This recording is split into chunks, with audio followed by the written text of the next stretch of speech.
Hello friends, कैसे सभी लोग। आप सभी का स्वागत है सरकारी मास्टर के एक और नए वीडियो में। और आज जो हम अति महत्वपूर्ण टॉपिक डिस्कस करने वाले हैं साइकोलॉजी के अंदर, वो आपका रहेगा कोहलर का अंतर्दृष्टि या सूझ का सिद्धांत, जिसको इंग्लिश में बोला जाता है insight learning theory of Kohler, और इसी को ही बोला जाता है गेस्टोल्ट थ्योरी।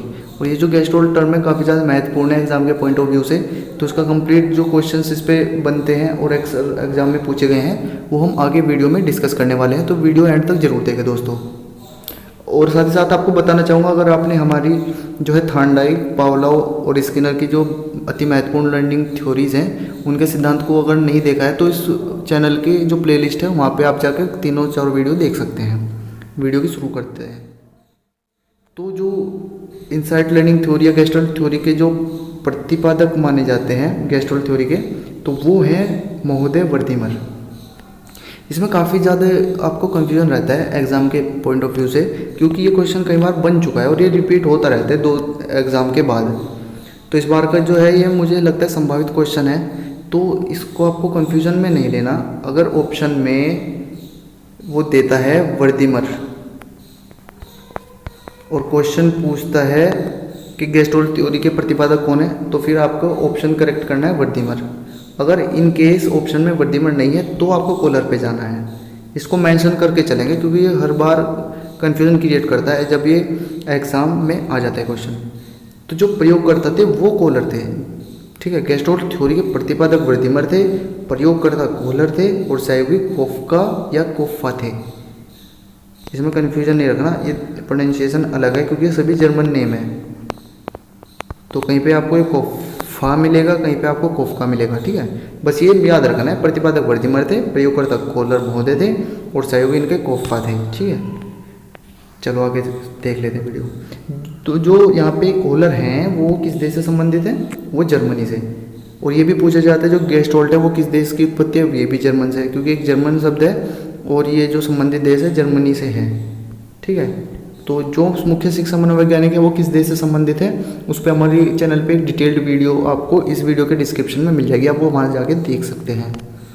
तो इन्होंने जो अपने प्रयोग किए थे किस जानवर पे किए थे, ये क्वेश्चन काफ़ी मोस्ट फेवरेट है यूपी टेट की, जहाँ तक हम बात करते हैं। तो इन्होंने अपने प्रयोग चिंपांजी या वनमानुष पे किए थे और इसका नाम भी पूछा जाता है एग्जाम में। तो उस चिंपांजी या वनमानुष का नाम क्या था? वो था सुल्तान। इसको भी अच्छे से मैंशन करके चलेंगे दोस्तों। आगे देख लेते हैं। तो इनकी जो बुक है काफ़ी महत्वपूर्ण है एग्जाम के पॉइंट ऑफ व्यू से, थ्योरी ऑफ गेस्टोल्ट। ये इन्होंने 1920 में प्रकाशित हुई थी इनकी बुक। और जो इनकी बुक थी थ्योरी ऑफ गेस्टोल्ट कोहलर की, इसके प्रकाशन के बाद ही जो इनका ये सिद्धांत है इनसाइट लर्निंग थ्योरी या फिर अंतर्दृष्टि सूझ का सिद्धांत, तभी ये सबसे ज़्यादा चर्चा में आया और इनको प्रसिद्धि मिली थी, ठीक है दोस्तों। इसको भी मेंशन कर लेंगे। इसका जो सन है ये भी काफ़ी महत्वपूर्ण है और इस बुक का नाम भी पूछ लेता है। थ्योरी ऑफ गेस्टोल्ट किसकी लिखी गई है, तो आपको लिखना है कोहलर, और ये 1920 में प्रकाशित हुई थी। और गेस्टोल्ट का अर्थ पूछा जाता है क्योंकि गेस्टोल्ट तो एक जर्मन शब्द है, तो इसका हिंदी में अर्थ होता है समग्रकार या पूर्णाकार। इसको भी मेंशन करके चलेंगे, काफ़ी महत्वपूर्ण आपका क्वेश्चन बनता है। अब देख लेते हैं जो इनका सिद्धांत था वो था क्या। इन्होंने अपने सिद्धांत को जो सुल्तान पे किए थे उनको 2 तरीके की समस्याओं के अंदर इन्होंने इसका निष्कर्ष निकाला था, इसको सिद्ध किया था। पहला था बक्स समस्या। इसमें एक पूरा सेटअप हम आसान भाषा में समझ लेते था किस प्रकार। इन्होंने एक बक्स के अंदर अपना जो सुल्तान चिंपैंजी था उसको बंद किया हुआ था और छत पे जो है इन्होंने केले का गुच्छा बांधा हुआ था और इस पिंजरे के अंदर जो है कुछ बक्से रखे हुए थे खाली। अब जो इनका चिंपैंजी था वो भूखा था, तो उसने सोचा क्यों ना केले खा लिए जाएं, लेकिन उसका हाथ वहाँ तक नहीं जा रहा था। वो केले इतनी ऊंचाई पे थे जो उसका हाथ ना वहाँ पे जाए। लेकिन उसने फिर पूरी समस्या को समझा, फिर उसने अपनी सूझ के कारण उन डब्बों को खिसकाया एक के ऊपर एक रखे, तब आसानी से जब उसका हाथ गया उसने केले खा लिए। तो इन्होंने क्या सिद्ध किया कि जो भी प्राणी होता है वो कोई भी प्रयास या त्रुटि से नहीं सीखता, वो पहले पूरी समस्या को देखता है, परखता है, फिर अपनी सूझ के द्वारा उसका हल करता है। तो इनका ये बक्सा समस्या था। दूसरा क्या था? छड़ी समस्या। छड़ी समस्या में किस प्रकार से पूरा सेटअप था, ऐसे ही पिंजरे के अंदर इन्होंने सुल्तान को बंद किया हुआ था। इस केस में क्या था, इन्होंने जो केले का गुच्छा था वो पिंजरे से बाहर रखा हुआ था और कुछ छड़ियाँ जो थी वो पिंजरे के अंदर थी। यहाँ पे इनका चिंपैंजी सुल्तान बैठा था। अब इसने देखा कि हाथ तो केले तक नहीं पहुँच रहा, क्योंकि वो इतना दूर रखा गया था जो उसका हाथ वहाँ तक ना पहुँचे। फिर उसने पूरे समस्या को समझा, फिर उसने अपनी सूझ के द्वारा एक डंडी से उसको खिसकाने की कोशिश की, लेकिन क्या था, वो अकेली छड़ी वहाँ तक नहीं पहुँच पा रही थी। लेकिन वो दो छड़ियाँ इस प्रकार से थी कि वो आपस में जुड़ जा रही थी या जुड़ सकती थी। इसके बाद कोलर ने के जो सुल्तान ने थे उन दोनों छड़ियों को आपस में जोड़ा, फिर उस छड़ी के माध्यम से केले के गुच्छों को अपने पास खिसकाया, तब उसने केले खाए। तो यहाँ पे भी इन्होंने यही समस्या को सिद्ध करने के बारे में अपनी थ्योरी दी है कोलर ने, कि कोई भी समस्या जो है वो प्रयास त्रुटि के माध्यम से नहीं होती। जो भी प्राणी या जंतु है वो पहले जो है पूरी समस्या को समझता है, फिर अपनी सूझ का प्रयोग करके उस समस्या को हल करने की कोशिश करता है। अचानक से ही उसके माइंड में जो है उस समस्या को सोल्व करने के लिए थॉट आती हैं, विचार आते हैं। अब देख लेते हैं जो ये सिद्धांत रहा है गेस्टोल्ट थ्योरी के अंदर, जो कोलर ने प्रतिपादित किया था अंतर्दृष्टि सूझ के सिद्धांत को लेकर, कि इनके अन्य महत्वपूर्ण उपनाम हैं। ये आपके क्वेश्चंस बनते हैं एग्जाम में, और जो भी मुख्य यहाँ पे लर्निंग थ्योरीज हैं उनके जितने भी अन्य उपनाम हैं उस पर भी हमारे चैनल पे डेडिकेटेड वीडियो है। इस चैनल की इस वीडियो के डिस्क्रिप्शन में जाकर आप वो देख सकते हैं।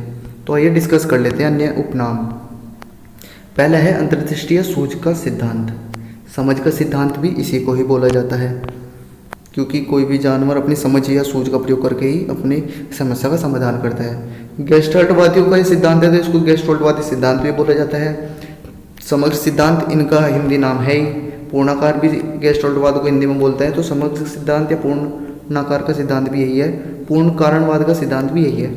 ये पूर्ण कारण या पूर्ण या समग्रकार इसीलिए है क्योंकि कोई भी प्राणी पहले पूरी समस्या को पूर्ण तरीके से समझता है, उसका असेसमेंट करता है, तब जाके वो उसका निष्कर्ष निकालता है और अपने आसपास जो भी रिसोर्सेज हैं उनका प्रयोग करके समस्या का हल निकालता है खुद से ही, अपनी सूझ का प्रयोग करने के बाद। इसी को ही पूर्ण से अंश की ओर, जो आपका ये अलग नाम है, इसको भी माना जाता है, पूर्ण से अंश की ओर। अब इसके गुण देख लेते हैं, क्या क्या गुण हैं। पहला है खोज करने में उपयोगी। बिल्कुल सही बात है। अब जैसे कि कोलर के जो सुल्तान थे उसकी हम बात करें, आसान भाषा में समझ लेते हैं कि जब वो पिंजरे के अंदर बंद था तो उसने क्या है कि खोज करी, उसने पूरी समस्या को समझा। उसके हाथ के लिए नहीं लग रहे थे, उसने बक्से को एक के ऊपर रखा तो उसने एक नई खोज कर ली कि अगर हाथ ऐसे नहीं जा रहा है तो हम बक्सों को खिसका के भी कार्य कर सकते हैं। तो खोज करने में उपयोगी जो इनका सिद्धांत है कोलर का, सूझ का सिद्धांत, ये काफ़ी ज़्यादा उपयोगी है। दूसरा यहाँ पे क्या है, कठिन विषयों के लिए उपयोगी। बिल्कुल सही बात है, क्योंकि जो भी बच्चों के लिए कठिन विषय होते हैं, सब्जेक्ट होते हैं, तो बच्चा अपनी सूझ का प्रयोग करता है। क्योंकि हम बात कर लें, सपोज आसान भाषा में कोई मैथ का ही सवाल है तो उसको सोल्व करने के एक से ज़्यादा तरीके होते हैं, ये हम सभी को मालूम है। लेकिन जो है कि कौन सा बच्चा किस सूझ के हिसाब से उसको किस अच्छी तरीके से कर सकता है, वो बच्चे की सूझ पे डिपेंड है। कुछ बच्चे लेंथी मेथड को प्रेफर करते हैं, वो उनकी अपनी सूझ है। कुछ बच्चे बहुत शॉर्ट फॉर्म में कर लेते हैं उसी एक सवाल को, तो वो दूसरे बच्चे की सूझ है। तो ये वेरी करता है कि बच्चे की सूझ किस प्रकार से उस वक्त कार्य कर रही है। आई होप ये भी पॉइंट आपका क्लियर हो गया होगा। सी ये है अपनी समझ का विस्तार करने में। बिल्कुल सही। अब कोलर के जो ये एग्जाम्पल थे, बक्सा समस्या, छड़ी समस्या, इसके अंदर भी जो चिंपैंजी था इसने अपनी समझ का ही विस्तार किया है कहीं ना कहीं। इसी प्रकार से हम कोई भी समस्या देखते हैं तो हम अपनी समझ का विस्तार करने के बाद ही उसका हल निकालते हैं। आई होप ये वीडियो आपको काफ़ी ज़्यादा पसंद आई होगी, और इसमें सिर्फ हमने वही पॉइंट्स जो हैं इंक्लूड किए हैं जो अक्सर एग्ज़ाम में आते हैं, आ रहे हैं और आने वाले हैं। तो ये मत समझिएगा कि इसमें काफ़ी छोटा मैटर दिया है, तो ऐसा नहीं है। हम यही गलती करते हैं कि हम वो चीज़ें पढ़ के चलते हैं जो कभी एग्ज़ाम में आती नहीं। लेकिन आप सरकारी मास्टर चैनल से जुड़े हैं तो आपको 100% बेनिफिट मिलने वाला है। वही चीज़ें आपको कवर कराई जा रही हैं जो एग्ज़ाम में आई हुई हैं, आती हैं और आने वाली संभावित हैं। तो उसके लिए आप निश्चिंत रहिए। तो अगर वीडियो पसंद आई है तो वीडियो को लाइक ज़रूर करें दोस्तों। चैनल पर नए हैं तो चैनल को सब्सक्राइब और शेयर ज़रूर करें दोस्तों। पूरी वीडियो देखने के लिए धन्यवाद फ्रेंड्स।